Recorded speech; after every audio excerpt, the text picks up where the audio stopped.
یاران من اینسان غمین نسرایید، بگذارید تا نغمه دیگر ساز کنیم، طرب افزاتر و بسامانتر. نغمه شادی، شادی ای زیبا اخگران خدایان، ای دخت حریم قدسیان. مدهوش از آذرخش تو ره می یابیم، به بارگاه اهورایی تو ای بارقه افلاکی. سحر و جادوی تو بر می بندد آنچه را گردش ایام ز هم بگسسته.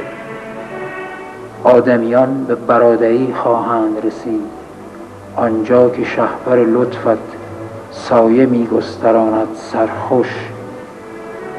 سرخوشان گونه که خورشیدها در صحنه شکوهمند آسمان شناورند، شما نیز ای برادران در مدار خویش ره پویید. شادان آنسان که شاهد فتح در آغوش پیروزی می جهد. اینک گرد هم آیید، به خود و به اهل جهان کمال خویش را بوسه دهید. هان ای برادران بر بام خیمه اختران، پدری مهربان مأوا گزیده.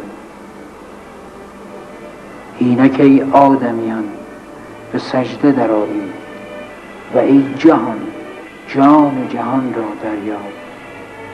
او را بر فراز خیمه ستارگان بجوی که او بر بام اختران منزل گرفت.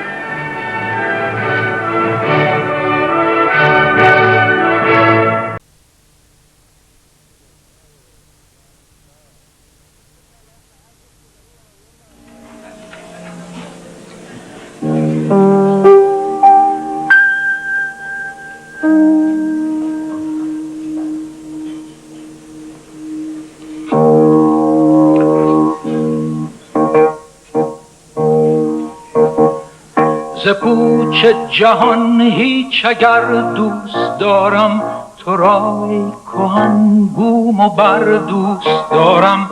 تو را ای کهن پیر جاوید برنا، تو را ای گرانمایه دیرین ایران. تو ای شور بوم غمین پر از خون دل و مهربان چهر. تو ای دخت شرمگین امید، تو را دوست دارم اگر دوست دارم. تو را دوست دارم اگر دوست دارم.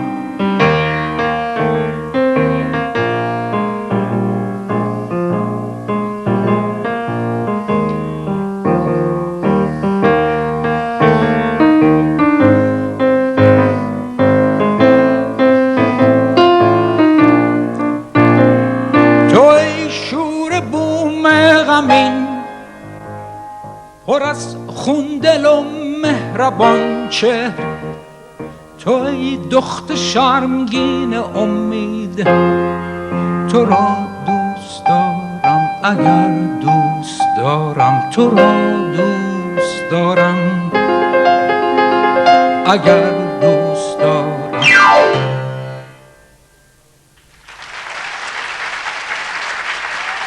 متشکرم.